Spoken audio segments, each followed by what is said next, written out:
بسم اللہ الرحمن الرحیم۔ محترم حضرات، ہر ایک انسان کی زندگی میں خوشی اور مسرت کا دن آتا ہے جس میں انسان کو اچھا لگتا ہے، سکون ملتا ہے، اندرونی طور پر خوشی ہوتی ہے۔ چاہے وہ خوشی کسی شخص کو انفرادی طور پر ہو، اجتماعی طور پر ہو، اور بعض مرتبہ ایسا ہوتا ہے کہ پورے قومی طور پر سب کو خوشی ہوتی ہے اور اس کے اندر کسی قسم کا کوئی امتیاز نہیں ہوتا ہے مذہب کے اعتبار سے یا ملت کے اعتبار سے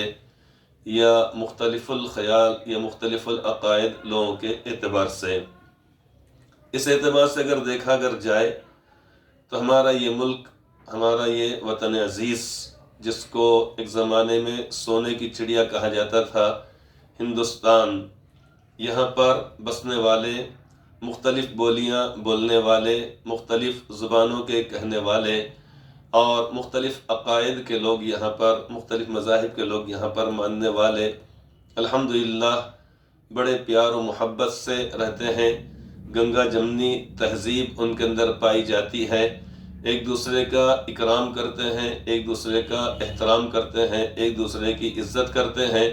ایک دوسرے سے محبت کرتے ہیں، ایک دوسرے سے اچھے برتاؤ سے پیش آتے ہیں۔ حالات پلٹا اس طریقے سے کھاتے چلے گئے کہ انگریزوں نے ظلم و ستم کیا اور دھیرے دھیرے انہوں نے ایک تاجر کی حیثیت سے یہاں پر آ کر تجارت شروع کی اور دیکھتے ہی دیکھتے انہوں نے ملک کے طول و عرض پر انہوں نے قبضہ کر لیا اور جگہ جگہ پر انہوں نے اپنی حکومت قائم کر لی، یعنی پورے اس موقع پر، اور ہم لوگ دیکھتے ہی رہ گئے، ہم سمجھ ہی نہیں پائے۔ لیکن جس وقت کے ہم بیدار ہوئے اس کے بعد ان سے ہم کو نبرد آزمائی کرنا پڑی اور ان سے مقابلہ آرائی کرنا پڑی۔ اس کے اندر ایک طویل زمانہ لگ گیا اور تقریباً 200 سال کا عرصہ اس کے اندر بیت گیا، تب کہیں جا کر ہمارا یہ ملک اور ہمارا یہ وطن عزیز ان کی غلامی سے باہر نکلا اور ہم اس کو چھڑا سکے۔ اس ملک کی آزادی کے اندر یہ اسی طریقے سے غلامی سے آزاد کرانے میں اور اس ملک کو واپس لینے میں تمام مذاہب کے لوگوں کا پورا مکمل طور پر حصہ ہے، یعنی سبھی نے اس طریقے سے مل کر جد و جہد کی اور اس طریقے سے اپنا خون بہایا اور سبھی کو ان لوگوں نے یعنی سبھی لوگوں کو انہوں نے جو بھی ان کا مقابلہ کرنے لگا اس کو کڑی سزائیں دی۔ کسی کو کالے پانی کی سزا دی گئی، کسی کو پھانسی پر چڑھایا گیا، کسی کو جیلوں میں سڑایا گیا اور اذیت ناک سزا دی گئی۔ بہرحال یہ لڑائی ان کے ساتھ ہماری ہوتی رہی یہاں تک کہ 1947 عیسوی میں 15 اگست 1947 عیسوی کو الحمدللہ ہمارا یہ ملک آزاد ہو گیا۔ آزاد ہونے کا مطلب یہ ہے کہ ہم ان کی غلامی سے چھٹکارا ہم نے پا لیا، جسمانی اعتبار سے بھی پا لیا ہم نے، اسی طریقے سے اب زمین کو ہم نے چھڑا لیا۔ اللہ تعالیٰ کا لاکھ لاکھ شکر ہے کہ ہمارا ملک یہ آزاد ہو گیا اور آزاد ہونے کے بعد ہم چین اور سکون کی سانس یہاں پر لینے لگے، اپنے کام کاج کے اندر مصروف ہو گئے۔ جن کو جو صلاحیت اللہ رب العزت نے عطا فرمائی، کوئی تجارت کے اندر، کوئی زراعت کے اندر، کوئی ملازمت میں، کوئی صنعت و حرفت میں اور کوئی کسی شعبے میں کام کرنے لگ گئے۔ وطن عزیز کو ہر طریقے سے ترقی دینے کے اندر ہر ایک نے نمایاں خدمات انجام دی، چاہے وہ کسی بھی مذہب کے رہنے والے ہوں، سب نے یہ کام انجام دیا۔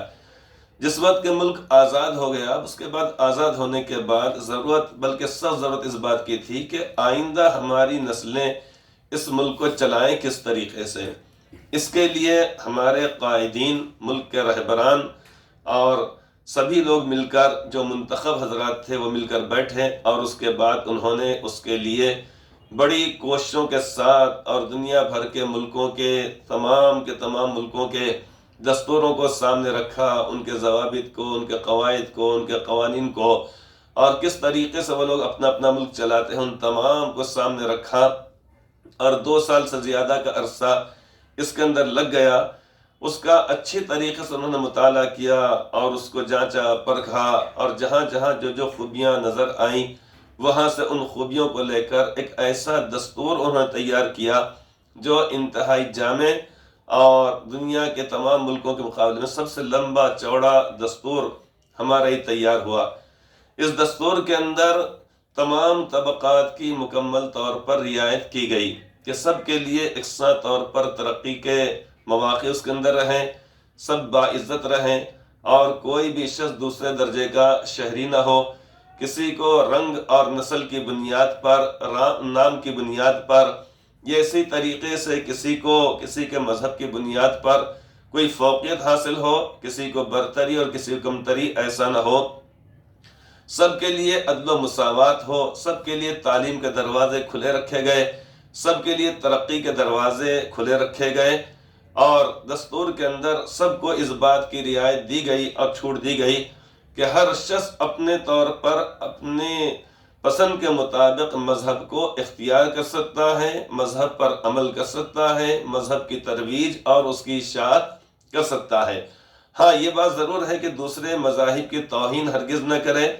اور ان کی بے عزتی نہ کرے، ان کی بے احترامی نہ کرے، بے اکرامی نہ کرے۔ یہ تو فطری بات بھی ہے، اور ہر مذہب یعنی اسی بات کی تعلیم دیتا ہے کہ اپنے مذہب کے مطابق عمل کرو لیکن دوسرے کی توہین نہ کرو۔ تو ہر شخص کو آزادی دی گئی ہے کہ جس کو جو پیشہ مناسب لگتا ہے، جس کے اندر جو صلاحیت ہو، وہ اپنے صلاحیتوں کو اس کے اندر لگائے اور ترقی کرتا رہے، اور کوئی ایسا کام نہ کرے جو ملک کے لیے یا باشندگان ملک کے لیے نقصان دہ ہو یا بدنامی یا رسوائی کا ذریعہ ہو، ایسا کوئی کام نہ کرے۔ بہرحال دستور سازی کے اندر ہمارے سبھی لوگ اس کے اندر شریک ہیں، چاہے وہ اس کے اندر ہندو ہوں، مسلم ہوں، یہ اسی طریقے سکھ ہوں، عیسائی ہوں، یعنی سبھی نے مل کر دستور جو منتخب افراد تھے اس کو تیار کیا، اور اس کے بعد لاگو کر دیا گیا وہ 1950 میں، یعنی 26 جنوری کو۔ تو ہمارا ملک جو آزاد ہوا 1947 میں آزاد ہوا 15 اگست کو، اور اس کے بعد 1950 کے اندر یعنی 2 سال سے زیادہ کا جو عرصہ اس کے اندر لگ گیا، اس کے اندر مکمل طور پر ہمارا ملک یہ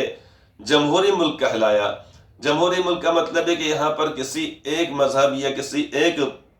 عقیدے کے ماننے والوں کا اختیار نہیں ہوگا، بلکہ عوام کی حکومت ہوگی، عوام کے ذریعے سے ہوگی اور عوام کے فائدے کے لیے ہوگی۔ یہی مطلب ہوتا ہے جمہوریت کا، کہ حکومت کا اصل میں یعنی اقتدار کا منبع عوام کے پاس ہوگا۔ ہر 5 سال کے اندر انتخاب ہو جائے گا، ہر 5 سال کے بعد انتخاب ہوگا، اور عوام کی اکثریت جس کو منتخب کر لے گی، جس پارٹی کو منتخب کر لے گی یا جن لوگوں کو منتخب کر لے گی، ان کو حکومت کرنے کا اگلے 5 سال تک موقع ملے گا۔ یہ بڑے اچھے انداز سے اس کو ترتیب دیا گیا۔ جمہوری حکومت کا مطلب یہی ہوتا ہے کہ عوام کی حکومت رہے گی، عوام کے پاس طاقت رہے گی۔ جب وہ محسوس کریں گے کہ اب کی مرتبہ ہم کو انہیں چننا ہے، وہ چن سکتے ہیں، ان کے پاس اختیارات رہیں گے، تو ہمارے لیے سب کے لیے خوشی اور مسرت کا یہ دن کہلاتا ہے۔ ابھی 2-3 روز پہلے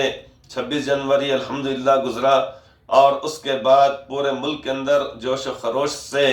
ساری تقریبات منائی گئی۔ اس کے اندر ہمارے ملک کی طاقت کا یعنی مظاہرہ بھی کیا گیا، اور ہونا بھی چاہیے، ہر ملک کو طاقتور بھی ہونا چاہیے، تاکہ یعنی اس طریقے کے اوپر کوئی حملہ آور نہ ہو، اور ہر شخص کو اس طریقے سے امن و سکون کے ساتھ اپنے اپنے مثبت عمل کے اندر تعلیم حاصل کرنے میں، اسی طریقے سے ترقیات کرنے میں، علم حاصل کرنے میں، اور ساری چیزوں کے اندر سکون اس کو حاصل ہو۔ آج ہم اپنے ملک کے اندر جو میٹھی نیند جو ہم سوتے ہیں، آرام سے اپنے کام کاج میں لگے رہتے ہیں، تعلیم میں مصروف رہتے ہیں، ڈاکٹر حضرات علاج و معالجے کے اندر مصروف رہتے ہیں، اور اسی طریقے سے معلمین پڑھانے میں، متعلمین پڑھنے میں، اور اسی طریقے سے کھیتی باڑی کرنے والے حضرات کھیتی باڑی کرنے کے اندر جو مصروف رہتے ہیں، تاجر تجارت کے اندر، تو وہ در حقیقت اسی کا نتیجہ ہے کہ ہمارے ملک کے سرحدوں کو محفوظ کیا گیا، اور وہاں پر ہمارے ملک کے جانباز دن و رات اور کڑاکے کی سردی میں اور ہڈیوں کو گلا دینے والی سردی کے اندر بھی ہمیشہ چوکنا رہتے ہیں، جاگتے رہتے ہیں، تو ان کا جاگنا ہمارے لیے میٹھی نیند سونے کا ذریعہ بنتا ہے۔ لہٰذا ہم اپنے طور پر یعنی اس طریقے سے ہمیشہ اپنے ملک کو ترقی دینے کے اندر اور اس کی نیک نامی کے اندر ہم نے مصروف رہنا چاہیے، اپنے مذہب کے مطابق عمل کرتے ہوئے کہ اللہ رب العزت کی عبادت ہے، اطاعت ہے، بندگی ہے، اور اسی طریقے سارے مذاہب کے ماننے والے عمومی طور پر جس طریقے سے اپنے اپنے مذہب پر عمل کرتے ہیں، وہ عمل ان کا اپنا ہر کسی کا ہوتا ہے، اپنے عقیدے کے مطابق ہوتا ہے۔ لہٰذا سارے ہی عوام کو، چاہے وہ کسی مذہب کے ماننے والے ہوں، بڑے اکرام اور اعزاز کے ساتھ اور محبت کے ساتھ رہنا چاہیے، شیر و شکر بن کر رہنا چاہیے۔ اللہ تبارک و تعالیٰ سے دعا ہے کہ اللہ تبارک و تعالیٰ ہمارے ملک کے اندر امن و امان کو قائم فرمائے اور آپس میں سب کے درمیان محبت اور ہمدردی کو پیدا فرمائے، پورے عالم سے اور ہمارے ملک سے اس بیماری کو، کورونا بیماری ہے یا اومیکرون ہے یا جو بھی بیماری اس کا خاتمہ فرمائے، اور ہر طریقے سے اللہ تبارک و تعالیٰ سب کے ساتھ خیر کا، فضل کا معاملہ فرمائے، اور یہ وطن کی آزادی کے اندر، دستور سازی کے اندر سبھی کا حصہ ہے، لہذا کسی کو احساس کمتری کے اندر مبتلا نہیں ہونا چاہیے۔ بسا اوقات لوگ یہ سمجھتے ہیں کہ شاید ہمارا اس کے اندر حصہ نہیں ہے، ایسی بات ہرگز نہیں ہے۔ یعنی عصری مدارس کے اندر تو جھنڈا چڑھایا جاتا ہے، ترانہ پڑھا جاتا ہے، لیکن دینی مدارس کے اندر بھی الحمدللہ اللہ کا شکر ہے کہ اس کا ماحول بن رہا ہے، اور ہونا بھی چاہیے، تاکہ اس سے اس بات کا اظہار ہو کہ الحمدللہ ملک کی ترقی میں، آزادی میں، یوم جمہوریت، اسی طریقے کو جمہوریت والا ملک بنانے کے اندر ہمارا اپنا بھی حصہ ہے۔ لہٰذا اس دن تعطیل رہا کرتی ہے، ایک زمانے سے رہتی ہے، بلکہ آزادی کے بعد سے ہی سارے مدارس اسلامیہ کے اندر الحمدللہ 15 اگست اور 26 جنوری کو آزادی رہتی ہے۔ وہاں پر علماء کرام اپنے اپنے طلباء اور اسٹاف سے بتلاتے ہیں کہ ہمارے قائدین کی، ہمارے اکابر کی، بزرگوں کی یہ اس طریقے سے خدمات ہیں، یہ قربانیاں ہیں، تاکہ وہ قربانیوں کا اظہار جب بار بار کیا جائے گا تو قوم کے بچوں میں، قوم کے جوانوں کے اندر جذبہ پیدا ہوگا، یعنی اس طریقے سے اپنے ملک کی حفاظت کرنے کا اور آگے بڑھنے کا، ترقی کرنے کا۔ لہٰذا دینی مدارس کے اندر بھی الحمدللہ یعنی اب اس کا بہت زیادہ پہلے کے مقابلے میں اہتمام کیا جا رہا ہے۔ اللہ تبارک و تعالی ہم سب کے لیے یہ دن جو ابھی گزرا ہے سب کے لیے مبارک کرے، یعنی اس طریقے سے جو منشا تھا آزاد کرانے کا، یہ اسی طریقے سے ملک کو جمہوری بنانے کا، تو ہم کو سارے کے سارے یہ چیزیں ہم کو حاصل ہوں، اور کسی قسم کی کوئی بد امنی نہ ہو، کوئی آپس میں ناراضگی نہ ہو۔ اللہ تعالی ہم سب کے ساتھ خیر کا، فضل کا، کرم کا معاملہ فرمائے، آمین ثم آمین۔